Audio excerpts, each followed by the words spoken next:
JFK, and why? Big Two has always been dedicated to bringing you the truth, and we've come across some startling information on the assassination of our president. We've spent countless hours researching that information, and now we want to share what we found with you. Beginning tonight and over the next few weeks, we'll take you along on our search for the truth. Who killed JFK? You be the judge as we begin our series of exclusive reports, JFK, the West Texas Connection. Almost 3 years since Ricky White of Midland stood up in a room full of reporters at the JFK Assassination Center in Dallas. He had a story to tell, a revelation that would not only lead every TV newscast in Dallas that evening in August of 1990, but would be the attention-grabbing headlines in newspapers the next day. Ricky White made a startling announcement that would pique interest across the country, that his father was involved in the death of President John F. Kennedy. As cameras clicked away, he told his story, that his father, Roscoe Anthony White, was a CIA operative, posing as a Dallas policeman, and was one of 3 gunmen that fateful day when the president's motorcade passed through Dealey Plaza in Dallas.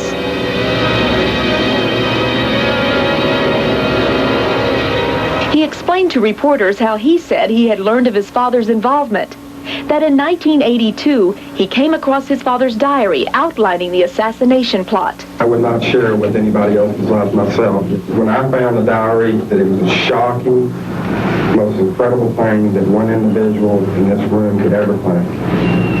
Because this guy never gave the impression of being a bad guy. Ricky said all of his information came out of his father's diary, a diary that he says had disappeared from his home after Midland FBI agents looked at it. What I heard today does provide, in some instances, plausible sounding answers to some of those questions, and I think it bears further closer look.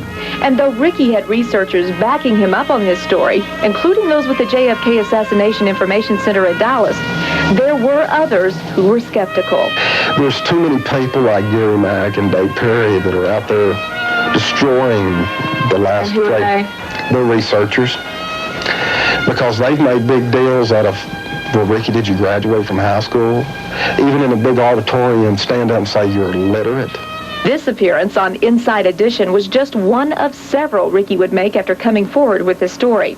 And here, too, he and wife Tricia were attacked. And you can think what you want, you can call us liars, you can do what you want. We are not lying. Okay, we have to let the American people make up their mind on this.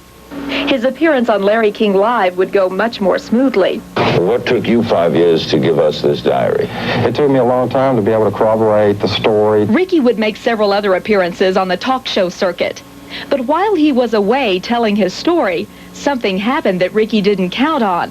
One of the researchers, Joe West, a private investigator in Houston, made a startling announcement of his own, that he had a copy of Roscoe White's missing diary. But what West claimed was the diary was actually a military prayer book, which experts say is a fake. And the media was quick to crucify Ricky White and his story. The Texas Monthly come out and trash me is because of that fake diary. You know, I don't mind telling anybody, it's the truth. My mother created it. You know, if it was for attention, money, or what, I don't know. But I know this. I wasn't home taking care of business. I wasn't home trying to be here for my family. Ricky says instead of investigating his story further, the media attacked him. And that's why he's kept a low profile ever since.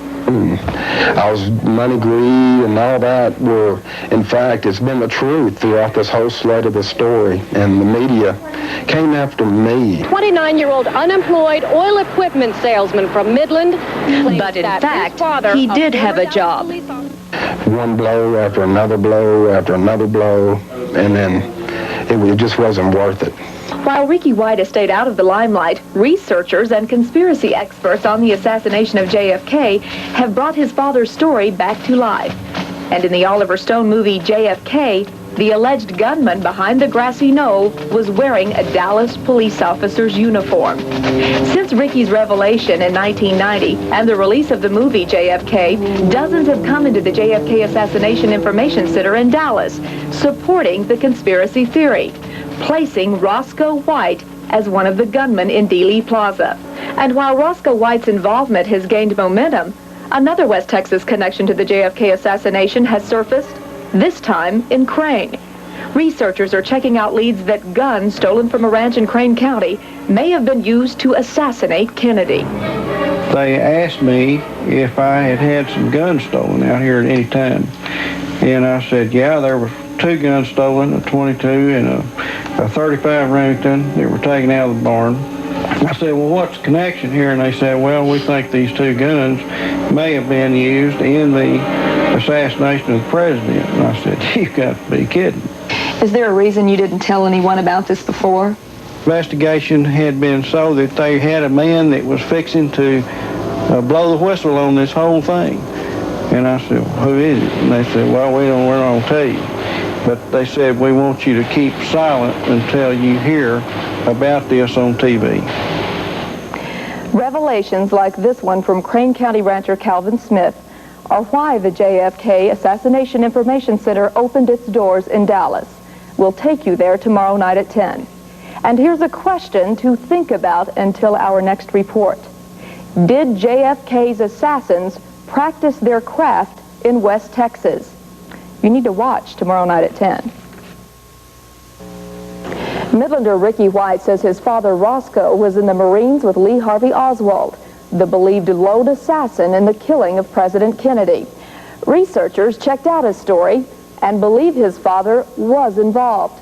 Big Two went on its own journey and found what could be the place the assassins would practice their mission. Tonight, we continue our series of exclusive reports, JFK, the West Texas Connection.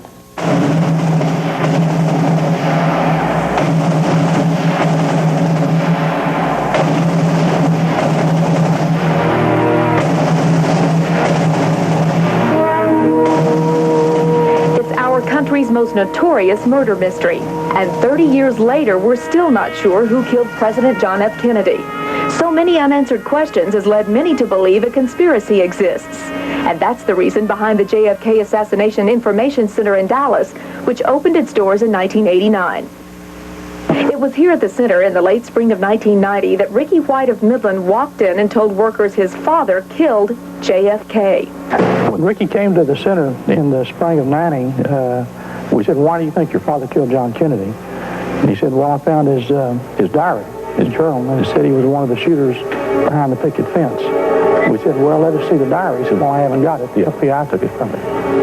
And we thought, well, we had another kook here, but we had him come in all the time. Howard says even though Ricky couldn't come up with a diary, he didn't come to the JFK Center empty-handed. And I just showed you the documents where Lee Harvey Oswald and Roscoe White left on the same ship together to Japan. He said, my father joined the Dallas Police Department in October 7th, 1963. And he was in the police academy in approximately January of 1964. So he was with the Dallas Police Department during the assassination. On the police academy photograph, when he graduated from the police department, he was number 1 in his class. That's why he's sitting in the middle of the class. But what really caught their attention, Howard says, was that Ricky mentioned his mother, Geneva, had worked for Jack Ruby and showed a photograph of the two together. This photograph surfaced in 1988 in Time magazine. Just happened to pick one at random from a group of photographs no one ever seen. Ricky told how his mother and father had met in Paris, Texas, and that when his father got out of the military, they ended up in Dallas. He said his father went to work for the Dallas Police Department, and his mother was hired by Jack Ruby to work as a rail girl at the Carousel Club. Researcher and former co-director of the JFK Center, Gary Shaw, says all of this adds up to more than a coincidence. But it's significant that Roscoe White was an ex-Marine who served duty with Lee Harvey Oswald, was an expert marksman, came to Dallas shortly before the assassination and acquired a job with the Dallas Police Department, actually 7 weeks before the assassination, while his wife went to work for Jack Ruby. And you don't find a much better connection than that. While some researchers look to the events right before the president's assassination, others believe the plot to kill Kennedy started much earlier, when he was first elected president. Kennedy entered Washington in 1961, immediately surrounded by a den of enemies. Many CIA agents were upset over the Bay of Pigs fiasco. Kennedy's brother Robert inflamed the mafia over his crime busting as Attorney General. And the president's threat to pull out of Vietnam, many say, would have cost the country billions of dollars. While the conspiracy theories point in different directions, some say the gunman involved with the secret mission trained here, near Van Horn, where we sent Big Two's Mike Gibson in search of clues. 3 hours on the road so far, and we're just now pulling into Van Horn. It's near this small town where we hope to find evidence that assassins trained for one of the biggest assignments ever, the killing of John F. Kennedy. Ricky White of Midland says his father Roscoe took the family on several supposed hunting trips to Van Horn back in 1963. White produced this copy of a family postcard from March of that year to at least prove he and his dad were in Van Horn at this time. White believes these trips were really an opportunity for his dad and other sharpshooters to practice for the Dealey Plaza murder. We've arrived on the ranch where we now are searching for a cabin, some sophisticated radio equipment, and a canyon. The ranch owner tells us there is a cabin down this road, but there is no radio equipment there. We find the cabin camouflaged by trees, so secluded that if you didn't know where to look, you probably couldn't find it. I have along with me Eddie Owen. He served in the National Guard during the 1960s as a radio technician. Both of us are wondering why powerful radio equipment would be out here to start with. We hope that if we find it, it will help prove covert operations may have at one time gone on here. A quick search of this shack in back of the house, and look what we find. Look, transmitter. An old transmitter. In the early 1960s, G.B. Brock of Odessa served as the chief of communications for the National Security Agency. Brock was in charge of 400 people whose job it was to intercept radio messages from around the world. Brock identified the radio equipment as being made by a Kansas City company.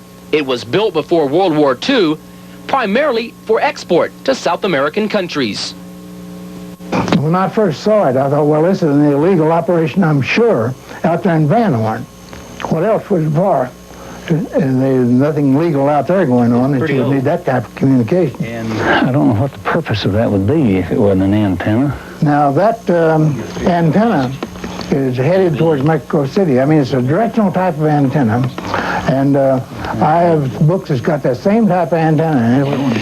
Time now to take a look at the canyon where we've been told assassins trained.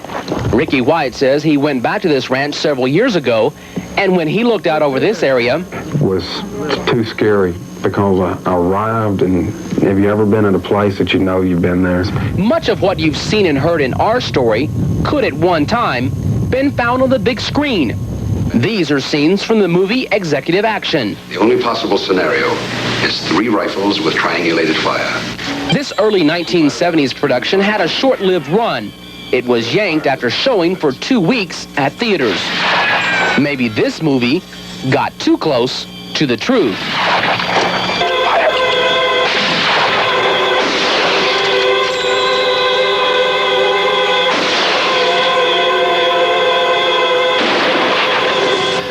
Ricky says this scene is how he remembered seeing his father on a hunting trip.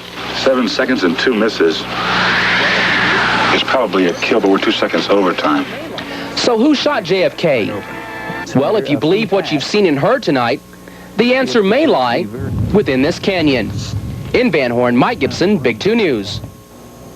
At this point, researchers continue to look into this as a possible West Texas connection in the plot to kill Kennedy. And think about this. How can you accuse someone of murder before the crime's committed? Experts say that's what happened to Lee Harvey Oswald. Be sure to watch tomorrow night at 10. Why do so many of you believe there was a conspiracy behind the assassination of JFK? The reason researchers say there are too many bizarre circumstances that led to a conspiracy.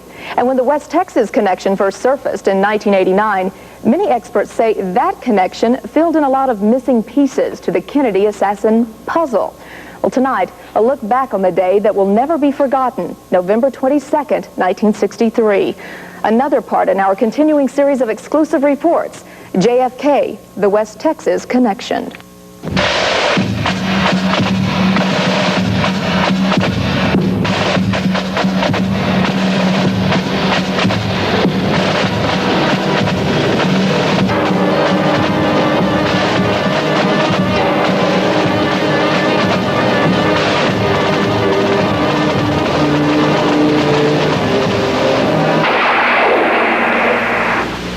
bulletin. This is from the United Press from Dallas. President Kennedy and Governor John Connally have been cut down by assassins' bullets in downtown Dallas. I think rogue elements of the CIA killed him with the mafia as a junior partner and using Oswald as the patsy. Oswald never fired a shot, and it was covered up from the very top.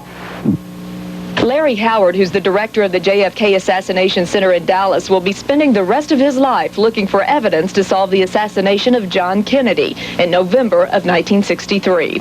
Howard, like other researchers, believe more than one gunman was involved. They believe the deadly shot killing the president came from the Grassy Knoll area. Midlander Ricky White says his dad, Roscoe White, who worked for the Dallas Police Department, fired the fatal shot. My father is the famous Grassy Knoll assassin. He is the Dallas police officer that participated behind the Grassy Knoll that fired the 2 fatal shots into Kennedy. I do not believe that Lee Harvey Oswald fired any shots or killed anybody that day. You truly believe Ricky's story? I believe Ricky White is telling the truth. As the president was rushed to Parkland Hospital and the drama of trying to save Kennedy's life was underway, minutes after the shooting, Dallas police say they have a suspect, Lee Harvey Oswald. But as Big Two's Deanne Holcomb has discovered, researchers say the circumstances surrounding his arrest are questionable. Lee Harvey Oswald fit the description of the man seen on the 6th floor of the schoolbook depository building, where Dallas police say was the scene of the crime. There, a rifle and shell casings had been found. It's believed Oswald fled the depository and ended up at the Texas Theater, although no one really knows why. That's where police arrested him. At this point, some researchers say the facts just don't add up. They say Oswald was wanted for killing Dallas police officer J.D. Tippit at 1 p.m. That's when newspaper reports say the announcement went out over the police radio. But that's 15 minutes before Tippit was gunned down. White says his dad also killed Tippit. They were taking somebody to Love Field, which would have to be Oswald. They were all 3 in the car at the time, and then nobody knows what took place inside the car because we weren't there. But a commotion took place. Oswald jumped out and ran. That's the reason why he was seen in the vicinity. My father jumped out of the car to chase Oswald down, ran back in the back of the alley. When he couldn't run him down, he came back to the car. Now, what are you going to do with Officer Tippit at this time? You're going to shoot him. Reverend Jack Shaw, a longtime friend of the White family, says he was told Oswald was set up. In meeting with Geneva about 3 years ago, some things came back to her memory that she shared with me. She said that they were down at Jack Ruby's place, and Roscoe and Jack Ruby were in this room talking, and she was overhearing a conversation of the plan to assassinate President Kennedy. Oswald was a patsy. I didn't shoot anybody, no, sir. I'm just a patsy. As Oswald sat in jail, not yet charged with killing the president, over at Parkland Hospital, a fight would break out over Kennedy's body between Secret Service agents and local authorities. Dallas doctors had wanted to perform an autopsy. The Secret Service wanted Kennedy's body flown to Maryland. There was a lot of pushing and shoving and grabbing the casket, and several times they pulled the casket completely off the truck. While the country mourns Kennedy's death, Oswald is blasted away by Dallas nightclub owner Jack Ruby as Dallas police were taking Oswald to another place for questioning. He's been shot. He's been shot. Lee Oswald has been... A year later, the Warren Commission would announce to the world Oswald was the lone gunman in the murder of JFK. It claims only 3 shots were fired, coming from behind the president's motorcade. Many disagree with the lone gunman finding. Dr. Charles Crenshaw was at Parkland Hospital and was one of the doctors trying to save the president. It was obvious to me that something had been done to cover up the wounds that we had seen at Parkland to go along with the position that Lee Harvey Oswald had been the lone shooter and had shot him from the school book depository. I ended up in the school book depository, and I walked over to the window next to the one Oswald's supposed to have used, and I looked out at the kill zone out there, and having been a sniper in Vietnam and having several body count of my own, I could see exactly what had happened. It was a headshot from the front. I know, I've made them. Here are a few more facts for you. In 1969, Dallas Police Chief Jesse Curry told a news reporter, quote, "We don't have any proof that Oswald fired the rifle and never did. Nobody has yet been able to put him in that building with a gun in his hand," end quote. And several witnesses that day in 1963, including Dallas policemen, encountered men with Secret Service identification at Dealey Plaza and the Grassy Knoll area before and after the assassination. Yet, there were no agents specifically assigned that day in the area. Our series continues Monday night at 10. Midlander Ricky White says he has not only had to face the details linking his father to the plot to have President John Kennedy killed, but tonight, for the first time, it's revealed his mother may have known about the conspiracy and was forced to keep quiet to stay alive. Ricky remembers his mother turning from a caring person into someone he didn't know. Well, tonight the conspiracy continues in our series of exclusive reports, JFK, the West Texas Connection. Reverend Jack Shaw of Dallas says he first met Roscoe and Geneva White in 1970 in Richardson, 1 year before Roscoe would be fatally injured in a suspicious fire where he worked. Roscoe was the manager of I think the Emmy Moses store at the time, and they came and visited the church, and then after that, then I visited their home on several occasions. There was a time when Geneva was upset, and Roscoe called me in later to visit with her and talk with her. Shaw said through his counseling sessions with Geneva, he learned that in 1963, Roscoe had arranged for her to work for Jack Ruby at the Carousel Club, but that she only worked there for a short time. Roscoe had set that up for her to work for Jack Ruby as a part of his whole plan in the assassination. She was only there according to her, for 2 weeks.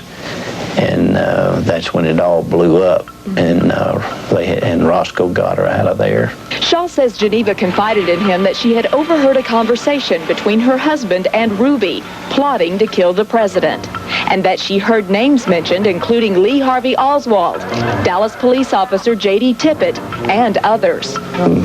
Oswald was a patsy, and he was just fulfilling a role. She said she overheard this?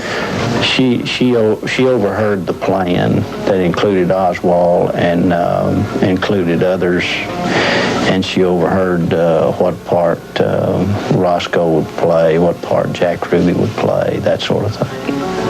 Roscoe did not want Tippit involved because he couldn't trust him. According to what Geneva's told me, that later proved itself to be true, because that was the scene where Roscoe and Officer Tippit had a disagreement about how Oswald was to be handled, and that Roscoe shot Tippit. Shaw says Geneva recalled Roscoe saying he didn't want Tippit to be involved, but Ruby did, and that Roscoe had known Oswald for some time. I had found a Time magazine that had an article in it about, it had to do with Jack Ruby and stuff. And it was that photograph right there. I called Ricky and I said, I got this Time magazine. I said, and this looks just like your mother standing in this picture. Yeah, that's my mother standing right in front of Jack Ruby at the Carousel Club. In that same magazine, they published a photograph of my father and Lee Harvey Oswald in the Philippines. Ricky says this only added to his belief that his father was involved in the murder of President Kennedy in 1963. First reading his father's diary in 1984, which outlined the assassination, and then coming across a picture of his mother with Jack Ruby. And then you took both to your mother? Right. And she confronted her that's her, that's Jack Ruby, this is this is that, and then by doing that, confronted her and pushed her over to the edge to where she's known all these years. I mean, it's sad. Shaw says after Ruby discovered that Geneva overheard his conversation with Roscoe, he told Roscoe his wife would have to be taken care of. Jack said that she had to, that she had to be put to death, and Roscoe and Jack worked it out where she would be given shock treatments. And so she, according to her story, she was given shock treatments at that time. That was a deal that was made when she was overhearing her conversation through Jack Ruby and my father, and Jack Ruby saw her at the corner of the door and had realized that she'd been there longer than necessary to take care of the problem after the Kennedy assassination be done, that she would promise to go through electrical shock treatments, and she did. And we have documentation from her psychiatrist. She went through 4 electrical shock treatments within about a 2-year period. And they were making her do this? To relapse her memory, for what reasons? Because she still had that memory still locked in her mind. It just disordered her completely. I mean, my mother, from day to night, Becky changed. I mean, from the mother that I knew to a nightmare that would go on. Tomorrow night at 10, hear how Roscoe White was injured in a suspicious fire, a fire that would take his life. As we continue our exclusive reports, JFK, the West Texas Connection.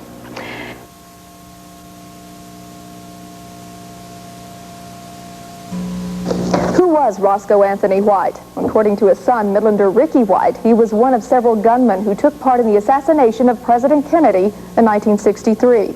Ricky says he learned of his father's involvement after reading it in his father's diary. Reverend Jack Shaw of Dallas says he recalls visiting with Roscoe and his wife Geneva on several occasions, and that Roscoe talked about serving in the Marines and working for the Dallas Police Department. Reverend Shaw says he began to learn even more about Roscoe's identity after Geneva told him about a trip she had taken to New Orleans. She said that a man approached her claiming he knew about Roscoe's involvement in the assassination, and to tell Roscoe he had 48 hours to get in touch and respond. Geneva flew directly home to warn her husband and was very upset. That's when Roscoe called Reverend Shaw and asked that he come to their home right away.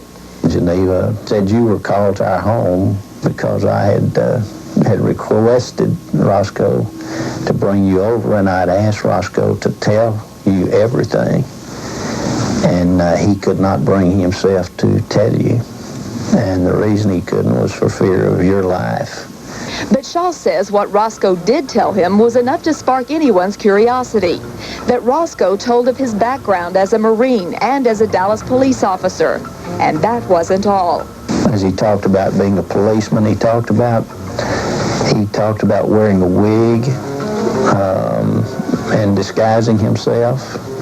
The way I was picking it up is for undercover purposes, and I don't know. I mean, that was the impression that I got. I had no idea what he was doing, had done with the police force, but he sure let me know that he was doing more than just normal police business.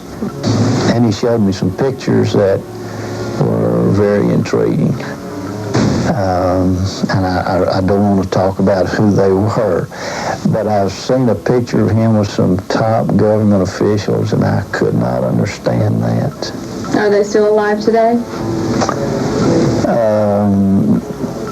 At least, yes, I say at least one of them is. Shaw says he doesn't know if Roscoe was connected to the CIA, but that he has counseled with many people who are. Yes, I would say there was some ambiguity about the things he was saying that did cause questions in my mind. But you have to remember that I was much younger than I am now, and I didn't have the experiences that I have today. You know, it was a strange thing at his funeral. There were a lot of people there that I couldn't imagine Roscoe being acquainted, knowing the people. But your father died in 1971.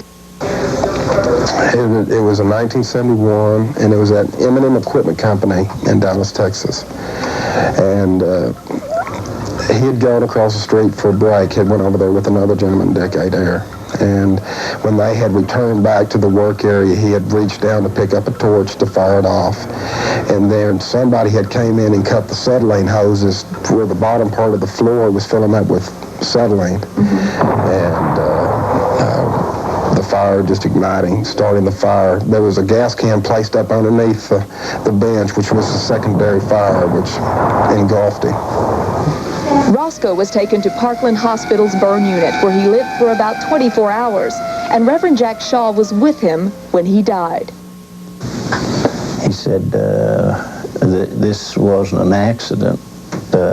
He had come back from either break or lunch, and that he had seen someone leaving the building, and seems like he said they were dressed in a suit and had a briefcase. I got the impression he knew who it was, but he did not identify that person to me. Shaw says before Roscoe died, he cleared his conscience for taking lives on foreign and American soil, which is documented at the JFK Assassination Information Center in Dallas. This is Roscoe White's death certificate. He died September 24th, 1971. After the fire, which he was burned over 95% of his body with third-degree burns. On his deathbed, he told his pastor, Reverend Jack Shaw, that he had killed many people on foreign and domestic soil for his country. At the time, he thought it was right, but now he knows it was wrong. God forgive me. And the man died. Roscoe Anthony White was buried in the Field of Honor at Westland Memorial Cemetery in Dallas. I will tell you this, and this is the first time that I've said this to anyone publicly, and that's that I was contacted by a person stating that the information I have would be very important. There was money available to pay me if I would turn the information over to them, no questions asked. And to that person, I said, that kind of sounds like a setup to me. The person who approached me said that the person that I was to contact had been with the FBI, but was no longer with them. If you decided to do this? If I decided to take them up on this offer. Okay. My answer to him was, if there's a, if there is a, if there's anyone has any interest of silencing me, let's short circuit all of this, and if there's any money to be made, go ahead and take a contract and put me to sleep and be my friend and get it done. There was silence on the other end of the telephone. Tomorrow night at 10, our series of exclusive reports continues. You'll hear how the House Select Committee learned of Roscoe White's possible involvement in the Kennedy assassination as early as 1978, but didn't follow up on it. That's tomorrow night on The Update. The American public, shattered by the assassination of a president in 1963, would experience even more chaos in the late 60s.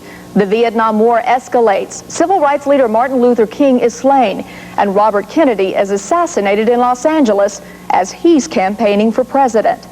But these events couldn't prepare our country for what it's about to see. In 1975, 12 years after his murder, the American public would be shocked when it sees a film showing John Kennedy's execution.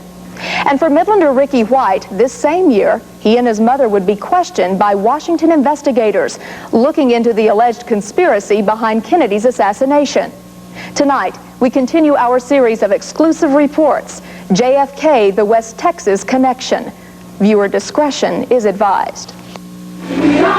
President John F. Kennedy is getting a warm welcome this morning here in Fort Worth, the third stop in his whirlwind trip through our state. It's 1973 when this movie Executive Action, starring Burt Lancaster, hits theaters across the country. The movie is based on the book Rush to Judgment by author and Washington attorney Mark Lane. This Hollywood version of the assassination of President Kennedy would for the first time allege a conspiracy. The Secret Service are under regular orders to stay with the president no matter what happens. Once they get him to the hospital, they'll probably filter back. But for at least a half hour, you should be entirely free of them.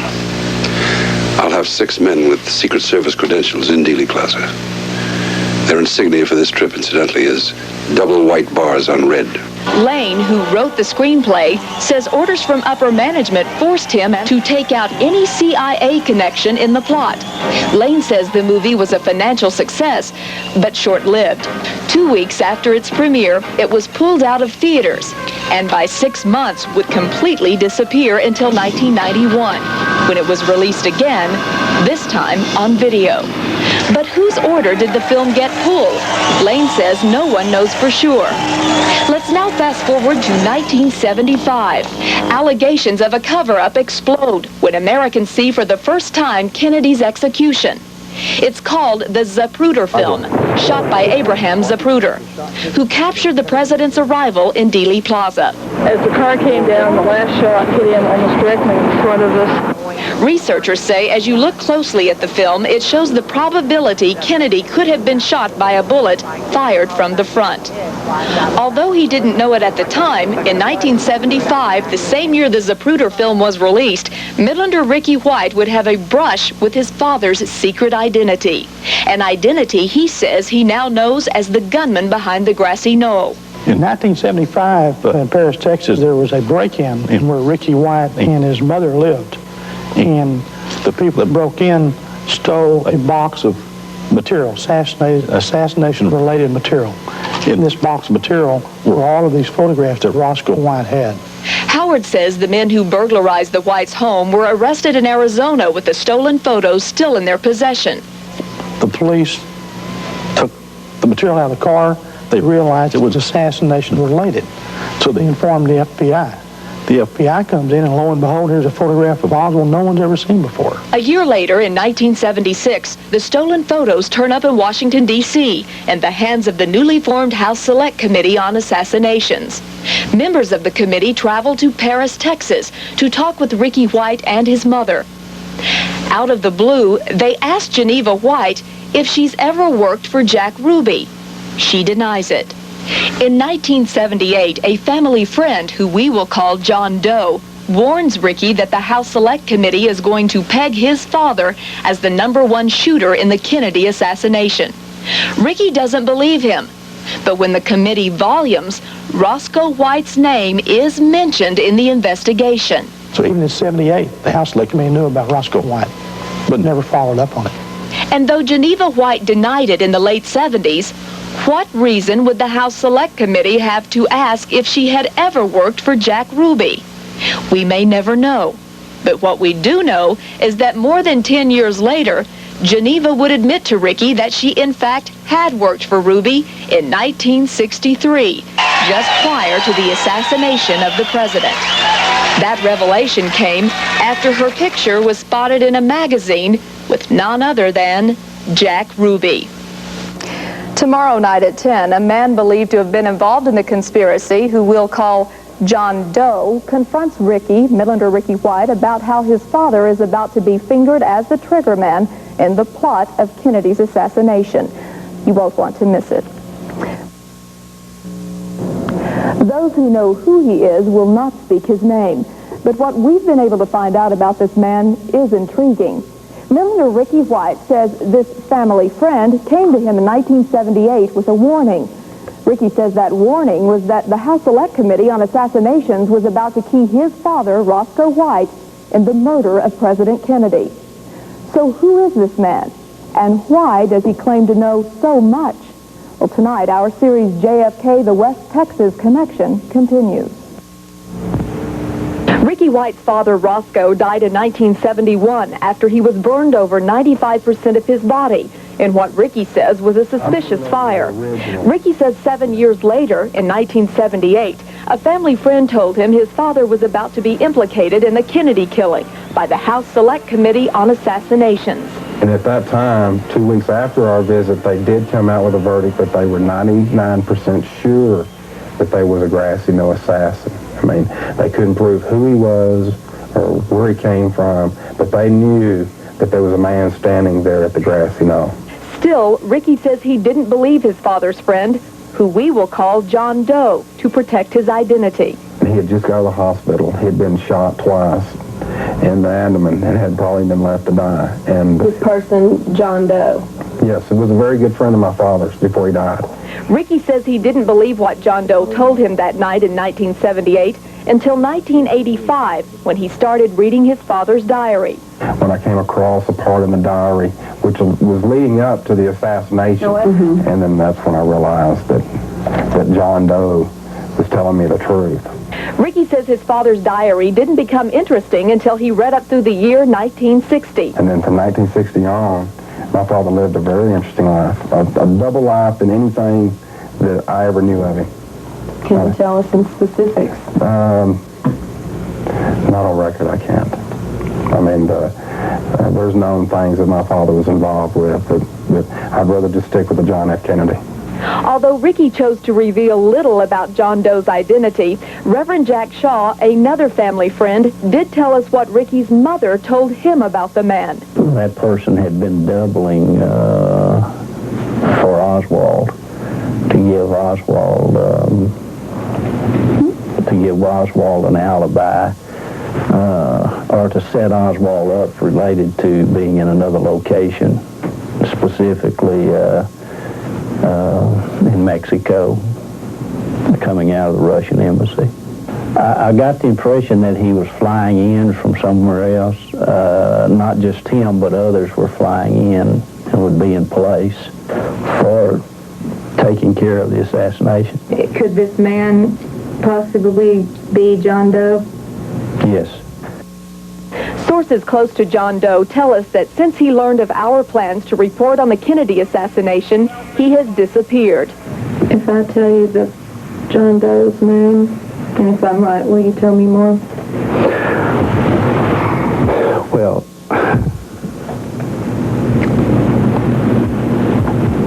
if you'll turn that camera off where we can talk. The camera was turned off, and my photographer was told to leave the room. But the name I gave Reverend Shaw, he says, was wrong. So as of this moment, one of the missing links in this story is the true identity of John Doe. Now remember, it wasn't until Ricky White found his father's diary that Ricky says he believed John Doe was telling the truth, that his father was involved in the Kennedy assassination. But Ricky says it's been difficult to prove. He says the one piece of concrete evidence he had linking his father was taken away. Ricky claims that after the Midland FBI learned of the diary's contents, an FBI agent, apparently on orders, took the diary from his home. You'll hear both sides of that story tomorrow night at 10. Plus, a Midland DA investigator tells about his trip to Dallas in search of the truth. Only when he got there, he wasn't alone. Watch tomorrow night at 10.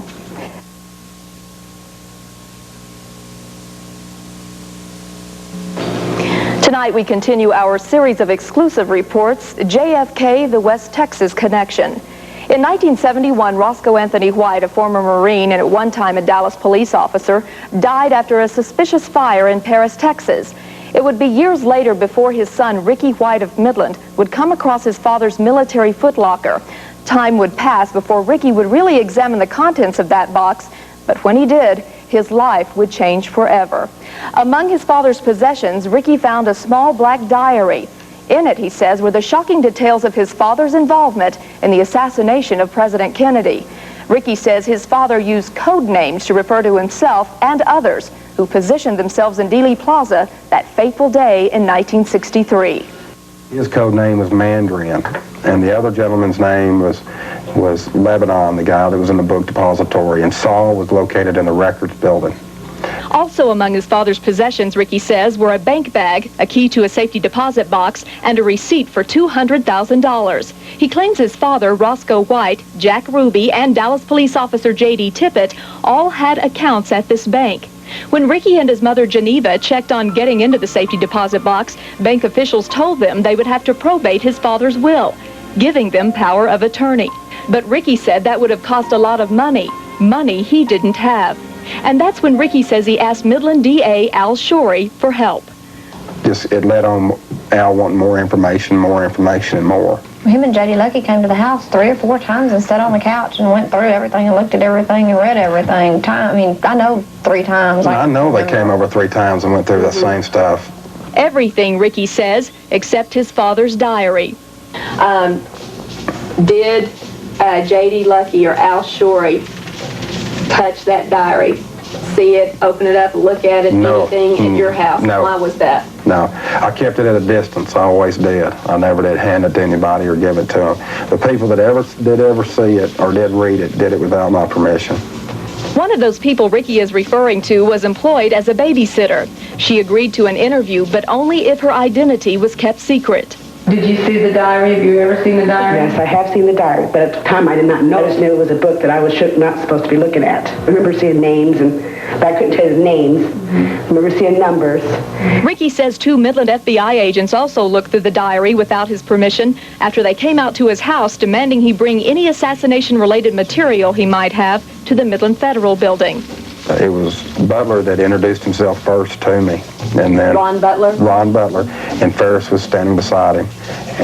And I tried to buck him a little bit, and I kind of pissed Butler off. And before I know it, he's pulling out a federal book, said, "Young man, not only do I want you to read it, I want you to read it out loud where I understand that you understand what I'm saying." Intimidate me. I've spoken to Ron Butler. He told me on the phone that he was never at your house, has no idea where you live, never been there. That's a downright lie. That's a lie. The babysitter confirms Ricky's version of the events that day. Why can't we reveal your identity? Because I'm calling the FBI liars. And they know it, and I know it, and I know what happened that particular day. And so we're just afraid for us. Or for me and my family. The babysitter and Ricky remember loading all of his father's material, including the diary, into a box, and the 2 FBI agents followed him to the federal building. Ricky says he and the 2 agents were the only ones in the room, but that a man on a speakerphone asked a lot of questions. He said the 2 agents referred to the man as Arlen Specter. He is the Pennsylvania senator who had served on the Warren Commission. It was the Warren Commission that determined that Lee Harvey Oswald was the lone gunman in the Kennedy assassination. They keep going over and pounding me about how my father is a thief. He stole these photographs. He made this story up. Ron Butler says, well, we better get photostatic copies of it. So he goes over to a Xerox machine, and there's Xerox and everything that was in that box. So they had a Xerox copy of the diary? Yes. Every page in it? Yes. Ricky says he then loaded the diary and everything back into the box and drove home. Ricky's wife, Tricia, says Ricky was extremely upset when he got home and that he put the box containing the diary on their pool table and headed for the bedroom, vowing he was through trying to prove his story because no one would believe him. Here I thought that the FBI was people that you would look up and moderate as being trustful people. And here they let me down. Minutes later, the doorbell rang. And he said, "Hi. I was in the office with Ricky while gone with the FBI, and I left my notepad in the box of stuff he brought home." And I said, "And I guess you need to get it?" And he said, "Yeah." And I told him, I said, "Well, just follow through there, and it's back on the pool table." So I went back there, and by the time we got to where the door was, Ricky said, "Who is it?" And I turned and went to the doorway. I didn't go in the bedroom. I just went to the doorway. And I said, "It's somebody with the FBI. They said they left their notepad in the box." And as soon as I turned around, he was facing me. He said, "Thank you very much. I got what I needed," and walked out. And I contacted the head of the Midland FBI, Tom Kurspel. Kurspel was more than cooperative in giving me an official statement on the matter. And while he was not stationed in Midland when all of this happened, he said, quote, "We did interview Ricky White. He did bring documents to us. The FBI did not take them from his possession. The documents and interview were of no value.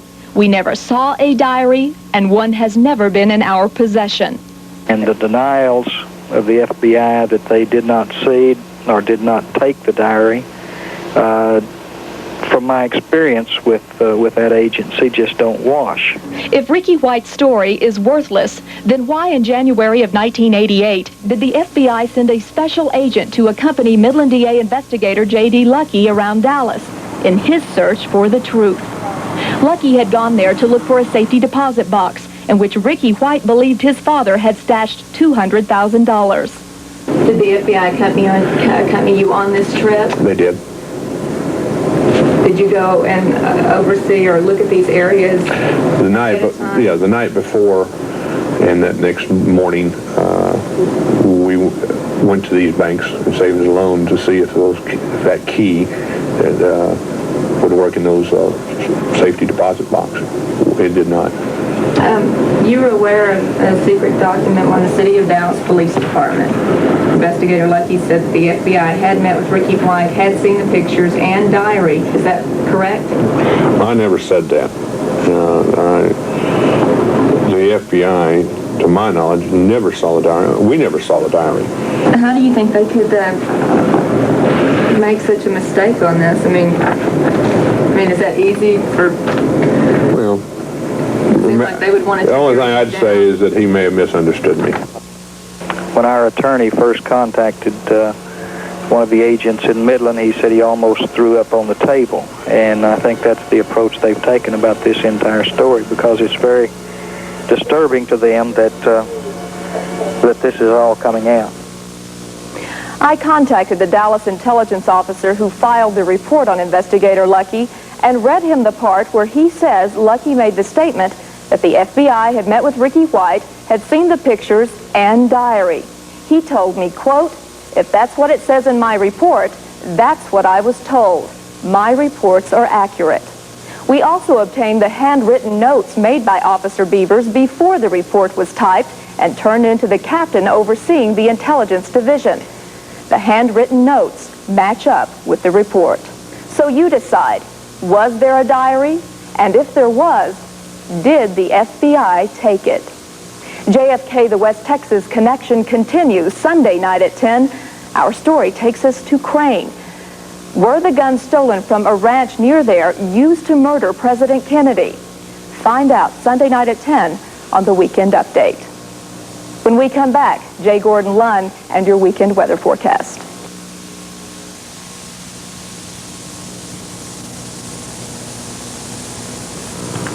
A 30-year-old unsolved burglary or part of a plot to kill President Kennedy. A Crane County rancher and his father don't know what to believe.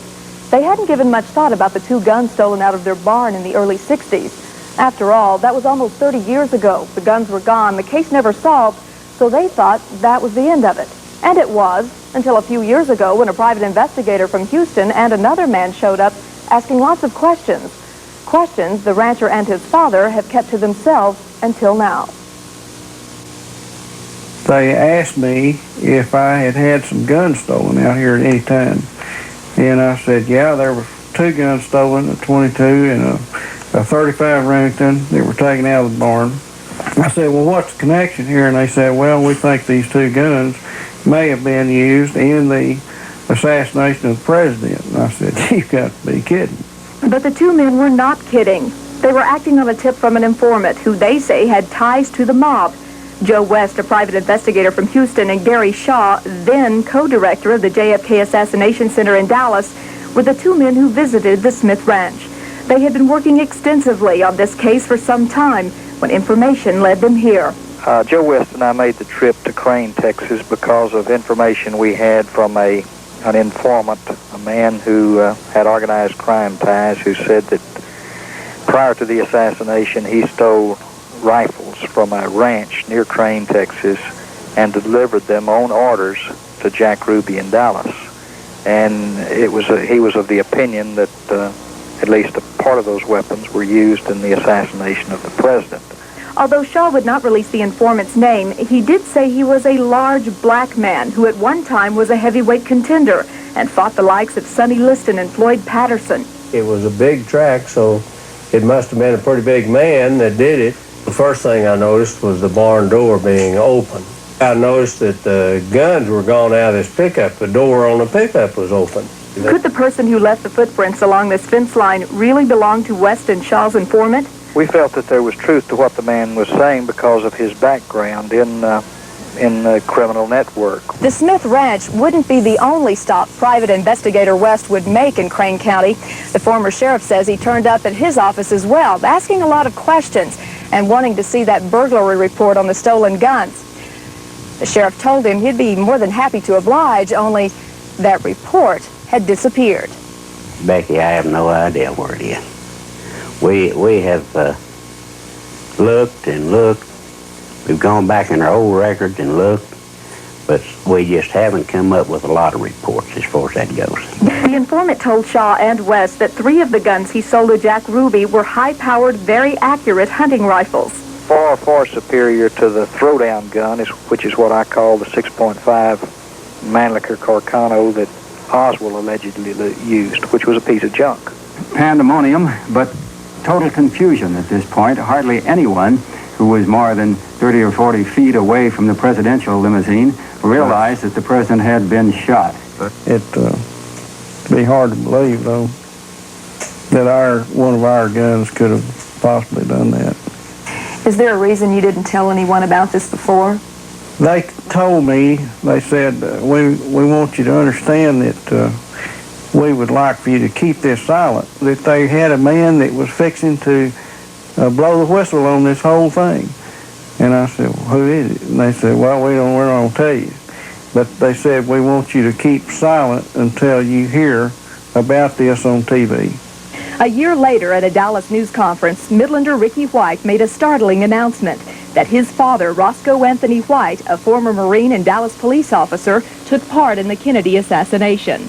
As Deanne Holcomb reports, Ricky's news came after he made a chilling discovery in Paris, Texas.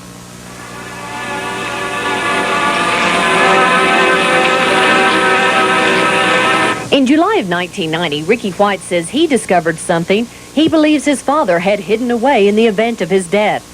In fact, what he would find inside his grandfather's burned-out attic was so unsettling, Ricky says he couldn't tell anyone, not even researchers at the JFK Assassination Information Center in Dallas. In the metal container, I told you the items that were in there. Now, Ricky kept this book here and wouldn't give it to us. And we couldn't understand why he wouldn't give it to us. If the orders are in there to kill John Kennedy, what can be worse than killing John Kennedy? Inside the canister and wrapped in plastic, Ricky found 3 decoded cables with orders to kill John Kennedy, pictures of Ruby shooting Oswald, Roscoe White's dog tags, and this mysterious green book. These are copies of the cables found in the plastic. It says remarks in Mandarin. Then when Ricky first came to us, he said the diary said his father's code name was Mandarin. Well, lo and behold, it's Mandarin on the cable. It said foreign affairs assignments have been canceled. The next assignment is to eliminate a national security threat to worldwide peace. Destination will be Houston, Austin, or Dallas. Contacts are being arranged now. Orders are subject to change at any time. Reply back if not understood. C. Bowers, OSHA. At the bottom it says RE-rifle, code AAA, destroy. The second cable says same information at the top, says remarked Mandarin code A, Dallas, destination chosen. Your place hidden within the department. Contacts are within this letter. Continue on as planned.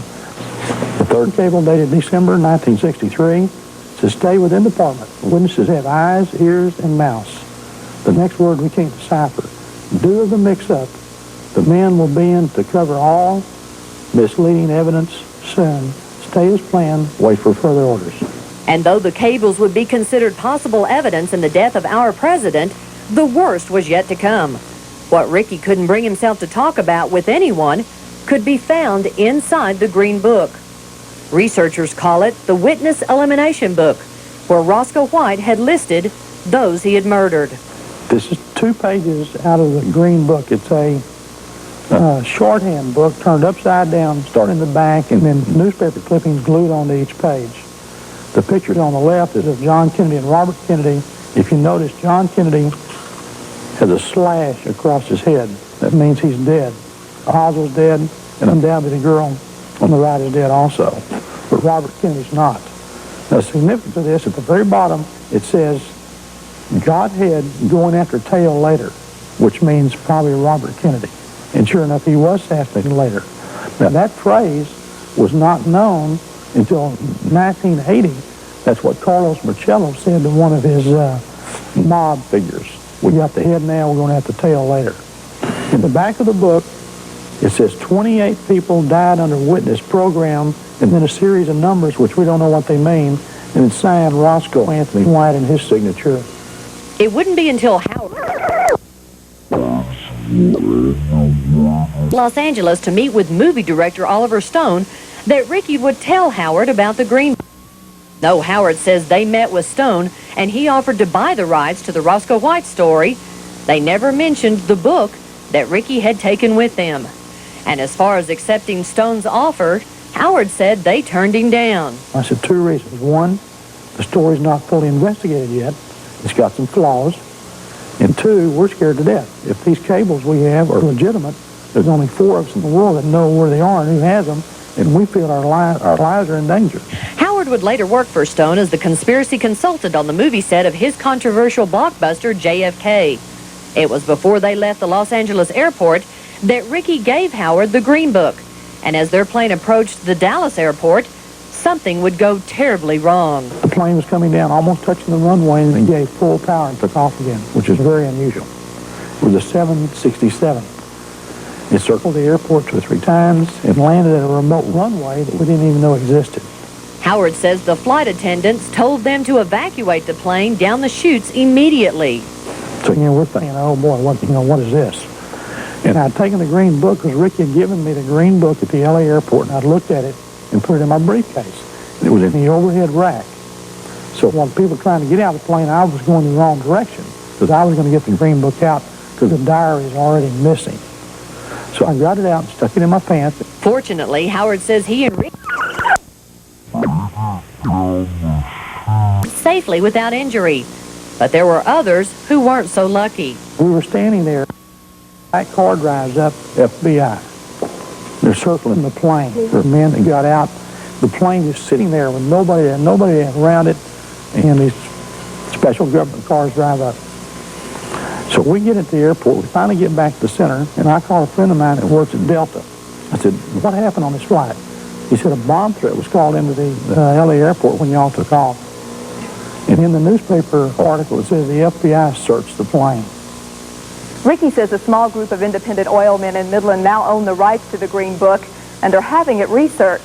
He says the book is locked up in a safety deposit box or vault somewhere around the tall city.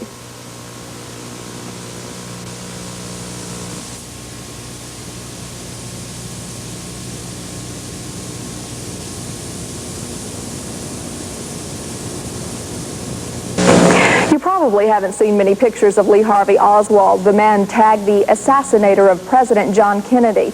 That's why tonight's segment is so important. You're going to hear from researchers who believe the photograph of Oswald given to the news media after Kennedy's murder in 1963 is a fake. The picture shows Oswald holding a rifle as he's standing in his backyard. Some researchers now say that famous photo is actually Midlander Ricky White's dad, Roscoe White. As we continue our special exclusive series of reports, JFK, the West Texas Connection, look and listen closely. The man you're about to see may not be the man lawmen say killed JFK. Today, Jack White has returned to the home where Lee Harvey Oswald lived in Dallas before he became known as the assassin of President John Kennedy. White is trying to recreate this famous photograph of Oswald holding a rifle. In 1963, this picture was flashed on television sets across the country as Oswald was branded JFK's killer. You people have been given, but I emphatically deny these charges. During his interrogation by Dallas police, Oswald told them the photo was fake. These incriminating photos of Oswald's were fakes, just as he tried to tell the Dallas police. He thinks the man posing in the picture is Midlander Ricky White's father, Roscoe White. Notice that the person in the backyard photos has a broad, flat chin, while these pictures of Oswald show him with a pointed, cleft chin, not at all like the one in the backyard photos. Now look at the chin of Roscoe White, whose chin most closely matches the one in the backyard photos. Oswald and Roscoe White were in the Marines together, trained at a CIA camp in Japan, and would end up living close to each other in Dallas before Kennedy's assassination in 1963.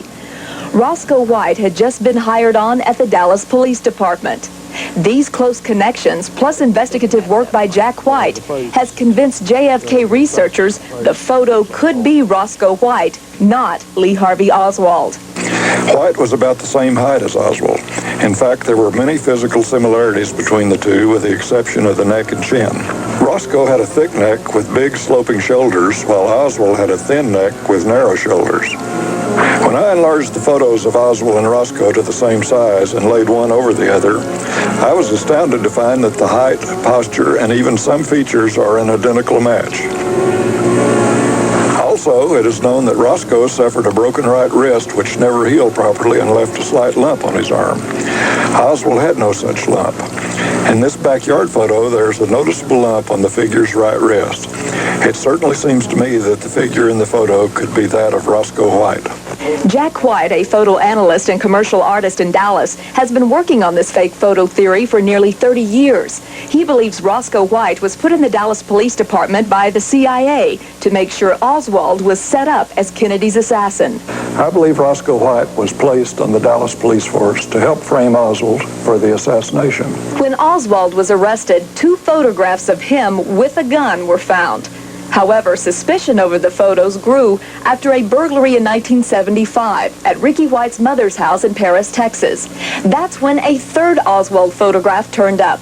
Ricky says somehow this picture and others made its way into the hands of Washington investigators looking into the Kennedy assassination back in 1976. Ricky thinks this may be one of many reasons why he and his mother, Geneva White, were questioned about the photo by investigators with the House Select Committee. And the shadow under Oswald's nose is straight down at 12 o'clock, but yet the shadow on the ground is at 10 o'clock. The shadows don't match. And on photograph number 2, we have the rifle pointing at about 11 o'clock, but yet the rifle and the shadows pointed at 9 o'clock. It doesn't work. But the significance is that Roscoe White had a 3rd pose of Oswald that no one else had. And it's been proven by experts that these are fake photographs. As part of the fake photo theory, Jack White was called to Washington in 1976, and he too would be questioned by the House Select Committee. This is one of several dozen photographs the Dallas police claimed was found in Oswald's belongings. Apparently it is a photo Oswald took while in the Marines. There are other photos of Marines and photos of Asian cities. In this photo of Oswald's Marine buddies, I found one person especially intriguing. After comparing the man in the fatigue cap in the center with many photos of Roscoe, I'm convinced they may well be photos of the same man. This fake photo conspiracy is on display at the JFK Assassination Information Center in Dallas. Director Larry Howard also believes the photo of Oswald is really that of Roscoe White. The fake photo conspiracy would be one of many closely examined by movie director Oliver Stone as he prepared for his controversial movie, JFK. The movie, released in 1991, was an instant blockbuster. As a consultant and right-hand man for Stone, Howard provided him with over 400 photographs, 20 videotapes, and several witnesses connected to the Kennedy assassination. One of those, Oswald's widow, Marina. And we've done more for this case with the movie JFK than all us researchers in the last 30 years put together. He's the one responsible for having the files open today. Was there one man or 3 who shot and killed John Kennedy? Well, those who believe there was a cover-up question how many gunmen were involved and how many bullets were fired. Tomorrow night, a doctor gives his account of what he saw in Trauma Room 1 at Parkland Hospital that fateful day, November 22nd, 1963. JFK, the West Texas Connection, continues tomorrow night at 10.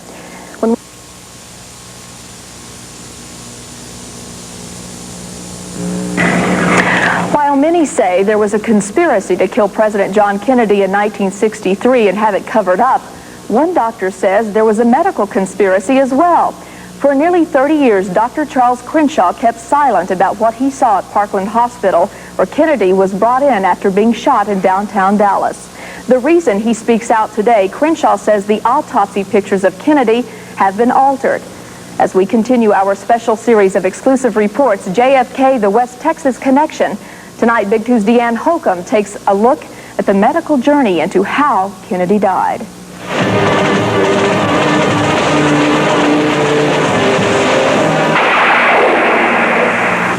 The Bulletin, this is from the United Press from Dallas.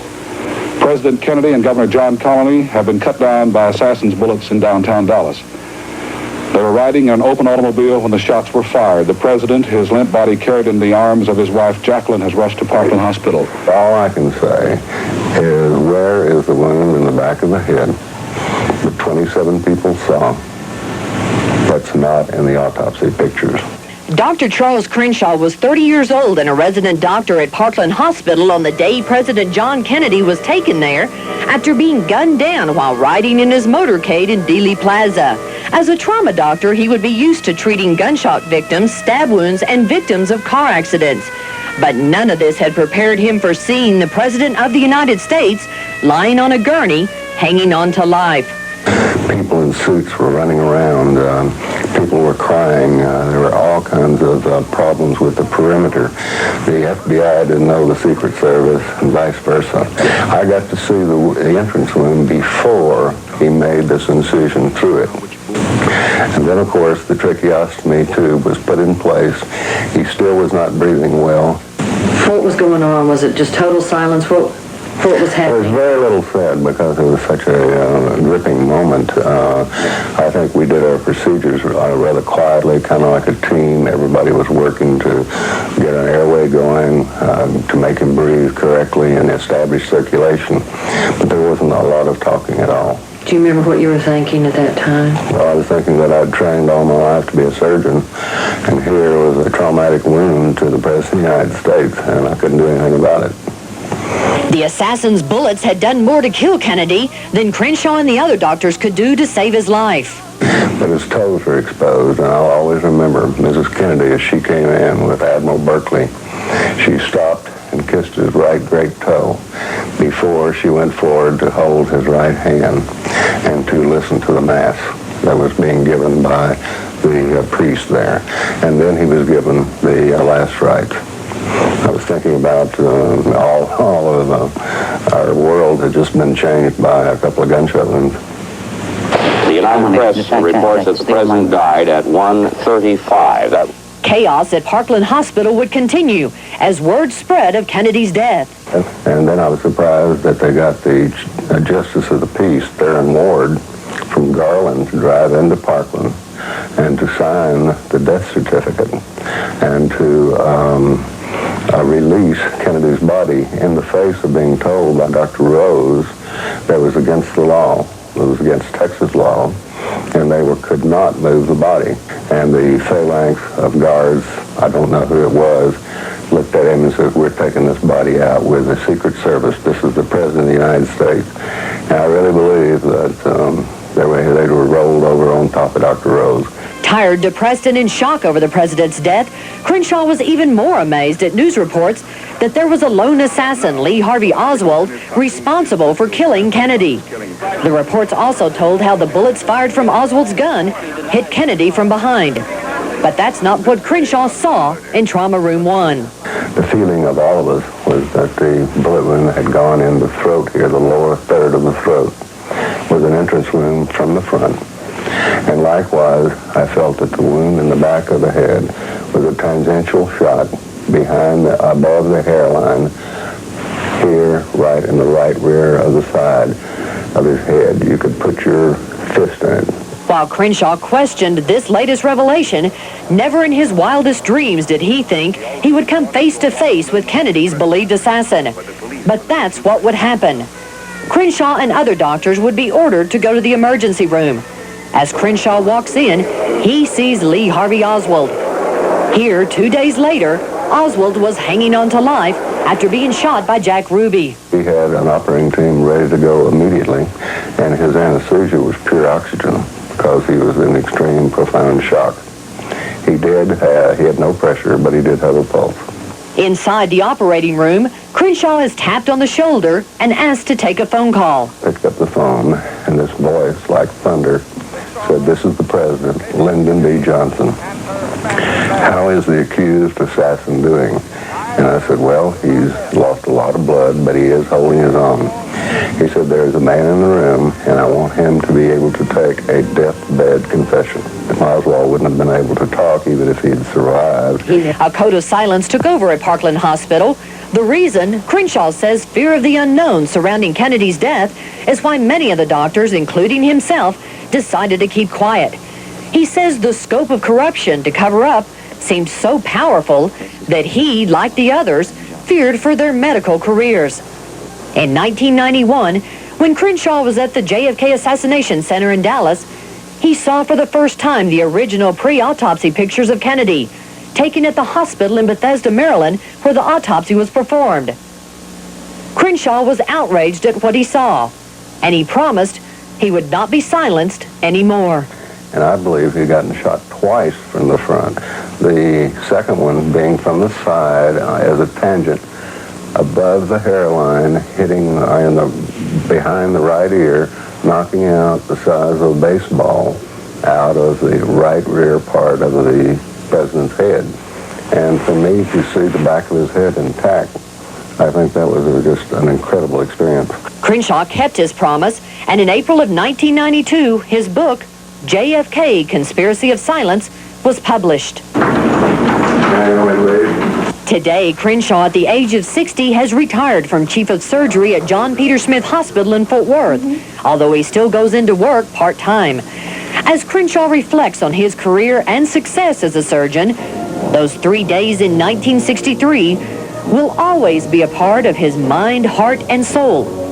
Quietly to himself, Crenshaw will always wonder why Kennedy had to be assassinated, throwing our country into one of the darkest moments in history, never to be forgotten. Deanne Holcomb, Big 2 News.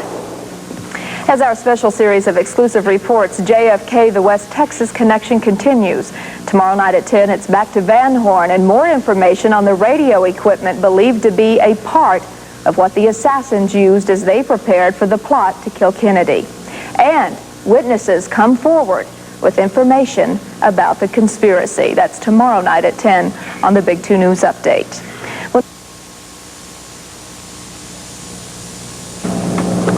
Tonight, we bring our series of exclusive reports, JFK, the West Texas Connection, to a close. But due to overwhelming response from you, we will continue researching what we found out and will update you in the coming weeks. During one particular segment of our series, we sent Big 2's Mike Gibson to Van Horn. That's where Midlander Ricky White remembers going with his father on what he thought were hunting trips. But this is the same place some believe Kennedy's assassins may have trained. On his first trip to Van Horn, Mike Gibson discovered what experts say is high-powered communication equipment.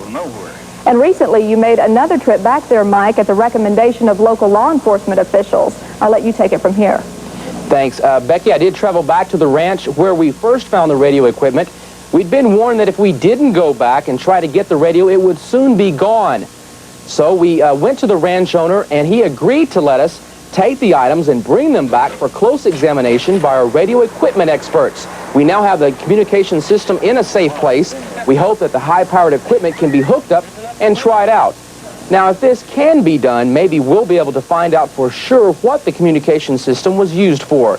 Reporting from the newsroom, Mike Gibson, Big 2 News. All right, thank you very much, Mike.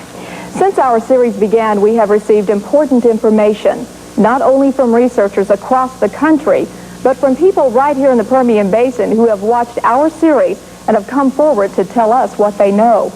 And to all of you, thank you for what you've shared with us. And now, part 12 of our series, JFK, the West Texas Connection.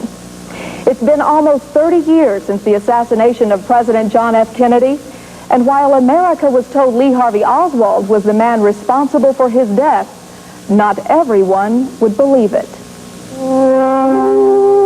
Let every nation know, whether it wishes us well or ill, that we shall pay any price, bear any burden, to assure the survival and the success of liberty.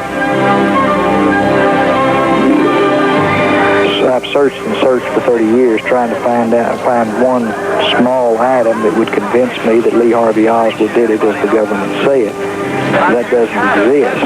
And the evidence points to multiple shooters, therefore a conspiracy and a cover-up, which means somebody's in control of what we know about this. And if they're in control, then we need to be concerned, and I am. Researchers believe that Midlander Ricky White's father, Roscoe Anthony White, was one of several gunmen that fateful day in Dealey Plaza. JFK Assassination Center Director Larry Howard served as the conspiracy consultant to Oliver Stone on the movie JFK. I was the one that positioned the gunman in Dealey Plaza. That was my job.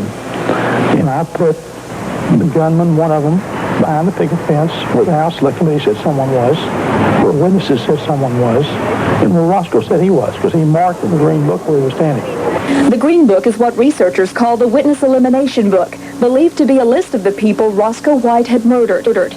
Researchers say the fact that Roscoe knew Lee Harvey Oswald and had served with him in the Marines, that Roscoe had joined the Dallas Police Department just prior to the assassination, and the fact that his wife Geneva once worked for Jack Ruby add up to more than just a coincidence.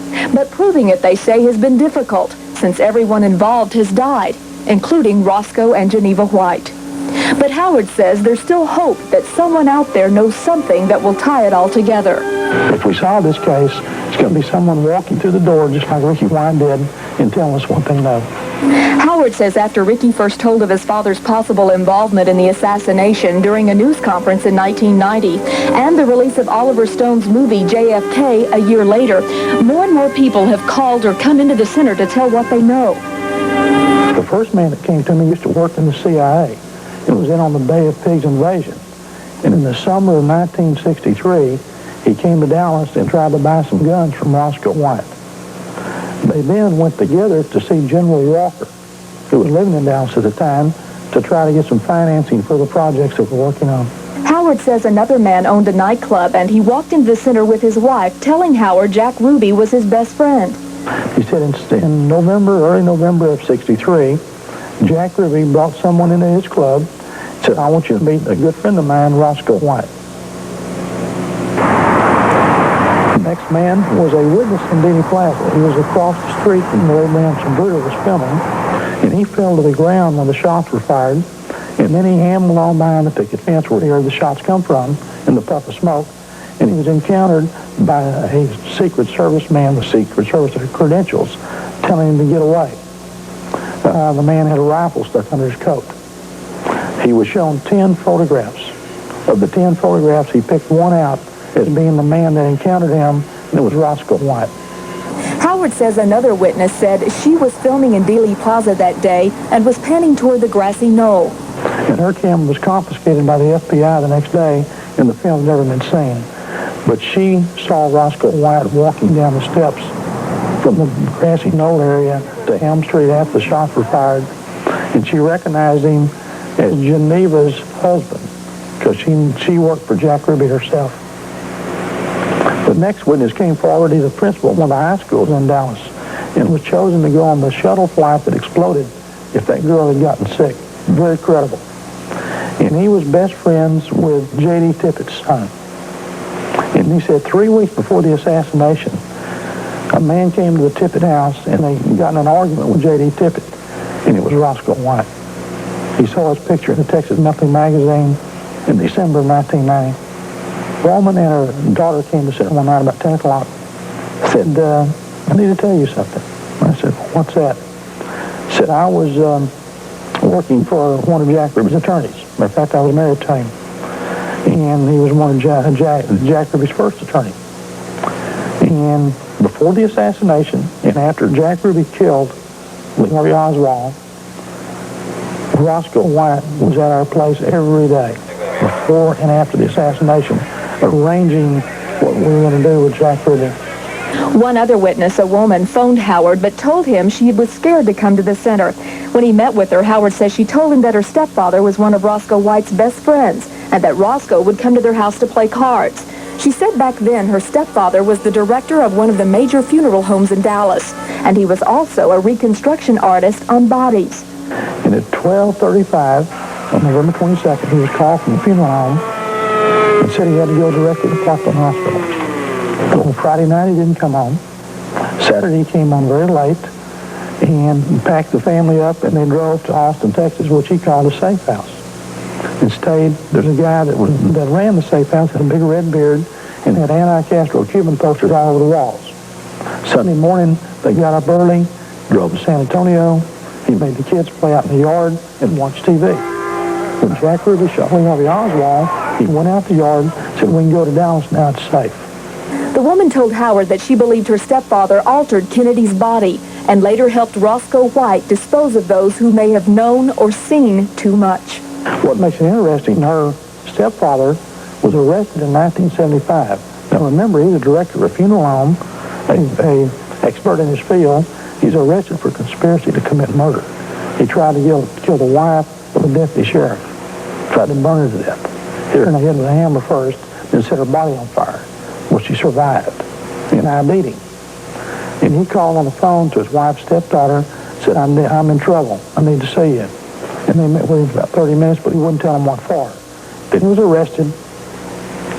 In 1975, the day he was going to go to trial, as they were walking from the jail, the criminal courts building, to the courthouse, he was shot in the back by a police officer and killed on the day of the trial. When Howard contacted the man's attorney, he says the attorney would not discuss the man or the incident with him at all.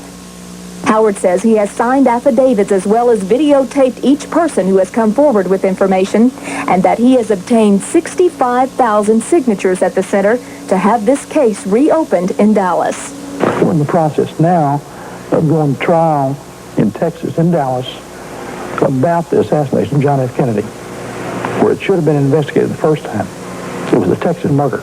In 1963, it was not a federal crime to kill the President of the United States. It is now. It's still on the books in Texas because there's no statute of limitations on homicide. So we have the right to do this ourselves through a grand jury investigation and subpoena the people that should have been subpoenaed in 64 and 76. So that's our intention this moment. And who does Howard believe was behind the plot to kill Kennedy? I can tell you what I think with the information I have. I think rogue elements of the CIA killed him with a mafia as a junior partner and using Oswald as the patsy. Oswald never fired a shot, and it was covered up from the very top by J. Edgar Hoover, Allen Dulles, and Lyndon Johnson. And that's how it happened, is what I know.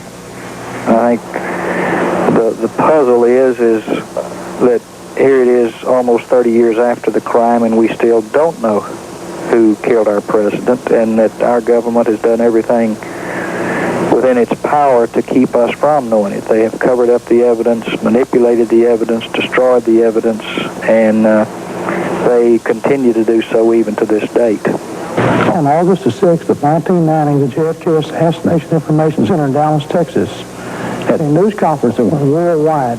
We had Ricky there to tell his story about his father, Roscoe White. The next day, in the newspapers in Dallas and all over the world, the CIA, the FBI, and the Dallas Police Department said Roscoe White was a nobody. We filed on the Freedom of Information Act to find out if this nobody had any FBI documents on him. If he was a nobody, he shouldn't have any. But the FBI did have information on Roscoe White, a total of 46 pages. 26 of those were withheld because they were classified. And out of the 20 pages researchers did receive, 19 had been blacked out. It's there. It's hard evidence. And like I said before, if someone's faked this story, that may be a bigger story than the Roscoe White story. Why? The people need to know the truth.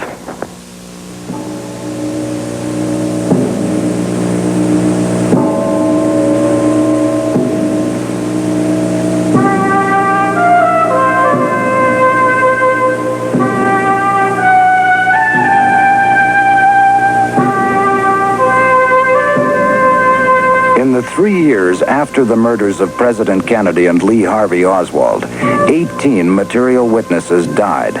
6 by gunfire, 3 in motor accidents, 2 by suicide, 1 from a cut throat, 1 from a karate chop to the neck, 3 from heart attacks, and 2 from natural causes. An actuary engaged by the London Sunday Times concluded that on November 22, 1963, the odds against these witnesses being dead by February 1967 were 100,000 trillion to 1.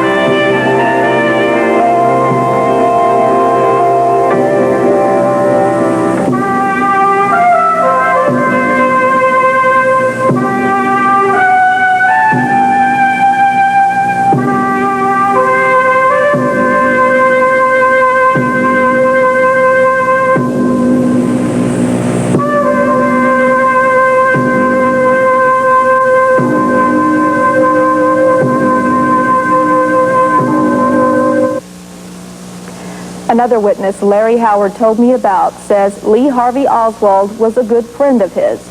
The witness, Ron Lewis, says Oswald told him a man was being trained to kill the president and would be positioned in the Dallas Police Department through Jack Ruby's connections. Lewis, who worked for Oliver Stone on the movie JFK, has written a book about Oswald. In it, he writes, "When Lee told me that Roscoe White was going to be the assassin, I laughed and said something like, 'Indeed, Lee, a man named Roscoe is going to kill the president? What a funny name for an assassin.'"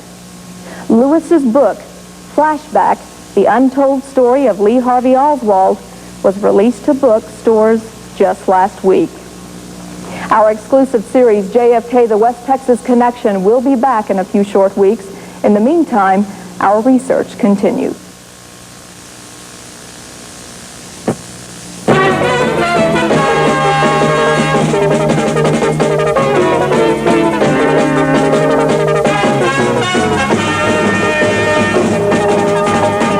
Live from the Permian Basin's 24-hour news leader, this is Big 2 News.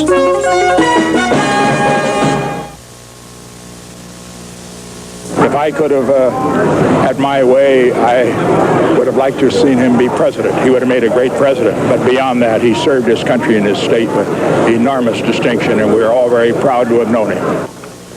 Former President Richard Nixon is one of many political leaders in Austin today remembering former Texas Governor John Connally. But while many are paying tribute to the late governor, some believe his death could shed new light on the most famous murder mystery in the history of our country, the assassination of President John F. Kennedy almost 30 years ago. Good evening and thanks for joining us. I'm Becky Neighbors. Former Governor Connally died Tuesday of respiratory problems. He was 76. It was November 22nd, 1963 in Dallas when Governor Connally was seriously wounded in the assassination of President Kennedy. Till the day he died, bullet fragments remained in Connally's body. These bullet fragments have federal and state officials debating the question over whether they should be removed from the body. Well, some believe the pieces could be the last missing piece to the puzzle as to who really killed JFK. Here are comments from Connally's brother, a Dallas FBI agent, and the Dallas District Attorney about this question. Well, they would have to approach someone other than me because I wouldn't give it the time of day really to even ask Connally to permit this to be done. And even if I did, I don't think that it would be forthcoming at all. Well, I think it would be very helpful to the American public and to the overall resolution of the Kennedy assassination if we could undertake a procedure to recover that evidence. This office does not intend to do anything about recovering the fragments from the body of John Connally. Last month in my series of exclusive reports, JFK, the West Texas Connection, I interviewed the director of the JFK Assassination Information Center in Dallas, Larry Howard. It is Mr. Howard who has written a letter to Governor Ann Richards and others asking that the bullet fragments be removed. Howard and other researchers believe the pieces could disprove the single bullet theory of President Kennedy's assassination.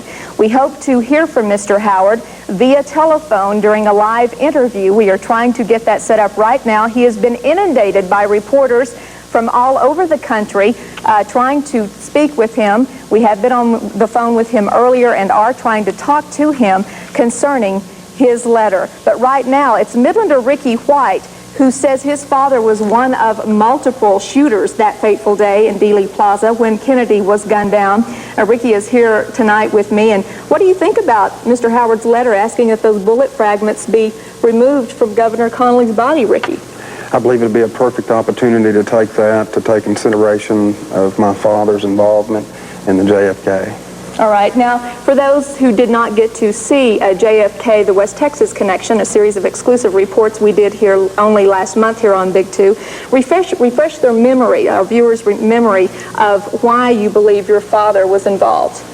Well, back in 1981, I'd found a diary that had belonged to my father that took many years to be able to come to a point and to realize that my father was involved in the JFK. In May of '88, the FBI took me serious, came in and interrogated, took me into town, then shortly went into involvement into the safety deposit box. All right, if Mr. Howard and other researchers have their way and they are able to have these bullet fragments removed from the late governor, what do you think could come from all of that?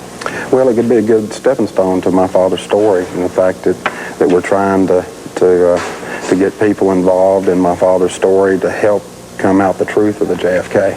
All right, thank you very much, Ricky, for being with us this evening. Okay. And as we've said, we will try to have more reports, JFK, the West Texas Connection, in weeks to come. We hope. We are researching some more information and hope to have some more stories for you later on. Now, let's go to a break. We'll be right back. Hopefully, we can go to Mr. Howard live in Dallas. Maybe not, but we'll keep trying. Stay with us. All right, hopefully we do have this live interview. Mr. Larry Howard, he is the director of the JFK Assassination Information Center in Dallas. It is Mr. Howard who wrote this letter to Governor Ann Richards and others asking that bullet fragments be removed from former late Governor John Connally's body. Mr. Howard, I hope you're there on the telephone. Can you tell me about reaction to your letter so far there in Dallas? Well, the reaction has been basically worldwide. Pretty much so. Everybody agrees that we're doing the right thing, except the Connally family. They refuse to do this. And they buried him this afternoon, and the fragments are still there. All right, Mr. Howard, can you tell me any reaction from the FBI or others? As a matter of fact, I just heard the FBI comments. They wanted the bullet fragments removed also, which is kind of unusual. I certainly don't want the FBI handling this evidence again, but their statement was that, yes, they would like the bullet fragments removed also. All right, now I don't really have time to sit here and read this letter. We did receive a fax copy of the letter that you sent to the governor, and who else did you send this letter to, first of all? Well, I sent it to the Houston Medical Examiner's office. I sent it to the Dallas DA's office. Okay, if you could summarize what you say in the letter. I don't want to sit here and read it. Can you just pretty much summarize what you said in it? Well, we're certainly sympathizing with the family at the time of John Connally's loss, but we stated that we felt that the evidence in the case, the fragments in his wrist, would prove that the single bullet theory doesn't exist, which I don't think it ever did anyway. That was our point, but we also stated that Governor Connally now has one last opportunity to tell us even more than he was able to in life, and prove for us and for history that he not only told the truth, but he was absolutely right. He himself said he was not hit by the bullet that hit John Kennedy. All right, Mr. Howard, are you representing many researchers by sending out this letter? Is this just you or who? No, actually, Dr. Sarah Wack, one of the top pathologists in the world, and myself sent the letter to Ann Richards and the other people. I would have not done this probably on my own without Dr. Sarah Wack's support. All right, well, right now it doesn't look like it's going to happen for you folks who want the bullet fragments removed from the late governor's body, so where do you go from here? Well, we are now in the process of retrieving the medical records of possibly the autopsy of Governor Connally, records in the past months and years, maybe x-rays of the wrist. There's a bullet fragment still in the chest cavity, and also one in his left thigh. So we're going to request that we have access to all those medical records. Mr. Howard, thank you.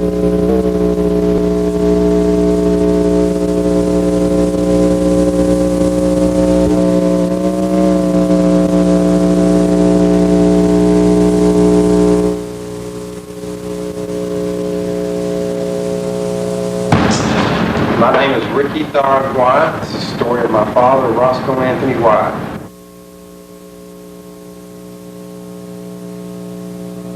It's the main incident that convinced me that my father was involved in the Kennedy assassination was in 1985. It was in 1982 when I had found a diary at my grandparents' house on West Houston Street. This trunk stayed in there under key and lock, and took these other trunks that were on top of it off and reached down there and grabbed it and had pulled it outside. And had my wife, the head was back there, and she had noticed it too. And then when I dusted it off, I knew for a fact it was my father's foot locker. because it had Roscoe White, and it had his military number on the bottom of it. And automatically I opened it up, and inside this footlocker was my father's original military records, which are probably about this thick. Inside there too was a lot of memorabilia that had involved the Kennedy assassination. It's the very first thing that I noticed. When I opened the trunk, sitting on top was this black book that, to me, it looked like a Bible. You know, it was that big, but it had a little lip that locked over it. And I thought maybe that it was a Bible at first, because my father I knew that he believed in God, never went to church, and I just thought that it was a Bible that he had left behind. And I stuck it all in the suitcase and carried it home. And then after I'd gotten home, and I believe after I started looking through it, I realized that this wasn't a Bible. This was my father's diary. And he was black with gold trim around it and had a little lip that came over and had a little lock in it. You know, you could push it, and it had a little snap in there and locked it. It was about this high, about this wide, about this thick. And I would say that it had probably about 400 pages in it. It had lines all the way down. It didn't have dates, and it was completely open. Okay, so it was not pre-printed? It wasn't pre-printed. My father would state each day that he would enter each thing that would happen that day.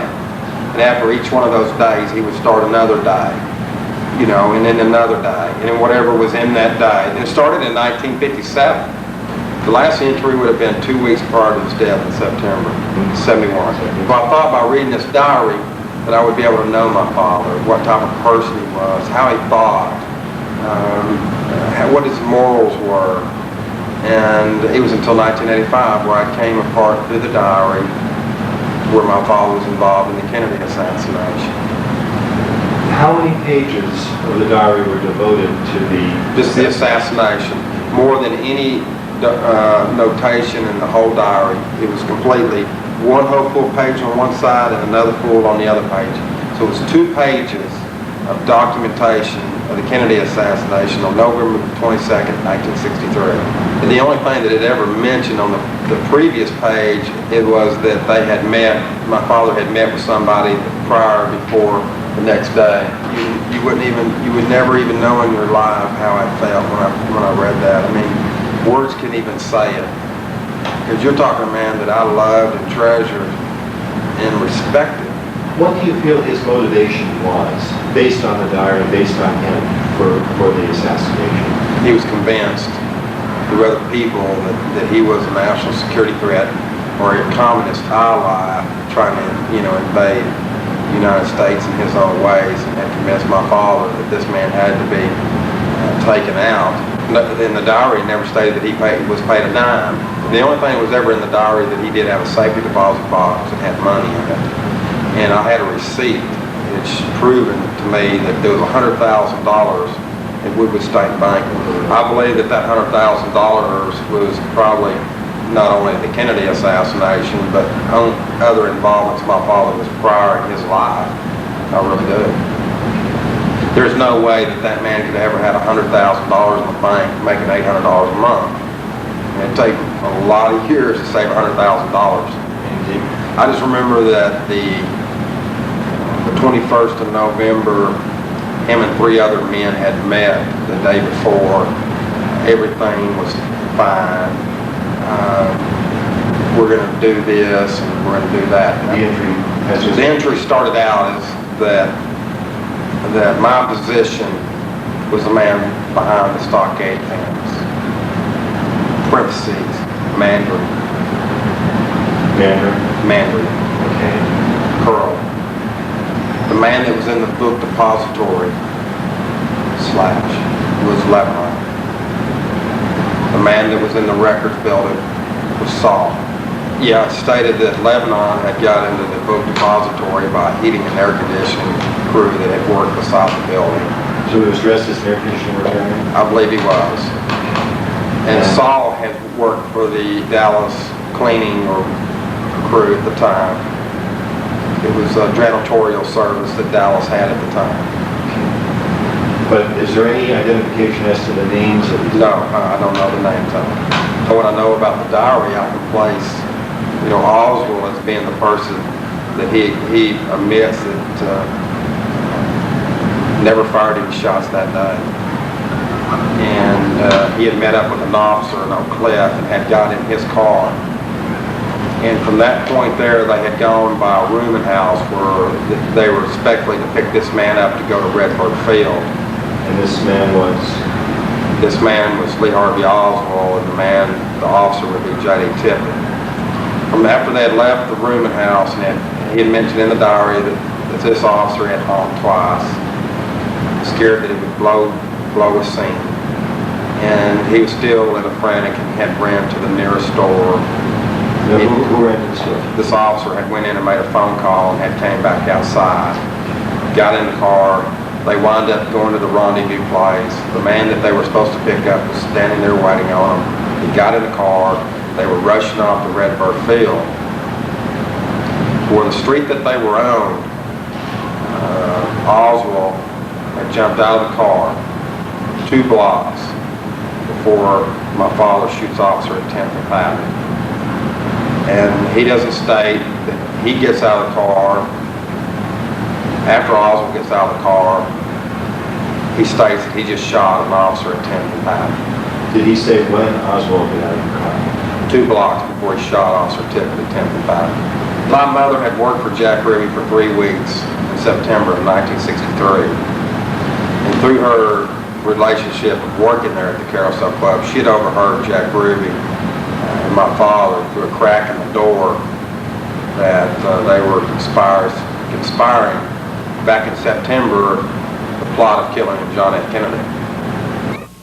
In the summer of 1990, right here at the JFK Assassination Information Center, Ricky White released this story about his father, Roscoe White. We at the JFK Assassination Information Center believe that a formal investigation should be started as soon as possible to determine the validity of these charges. However, no one in power, be it on a state level, local level, or federal level, has ever investigated these charges. We feel that the American people and Ricky White have a right to know the truth about the possible involvement of his father in the assassination of President John F. Kennedy.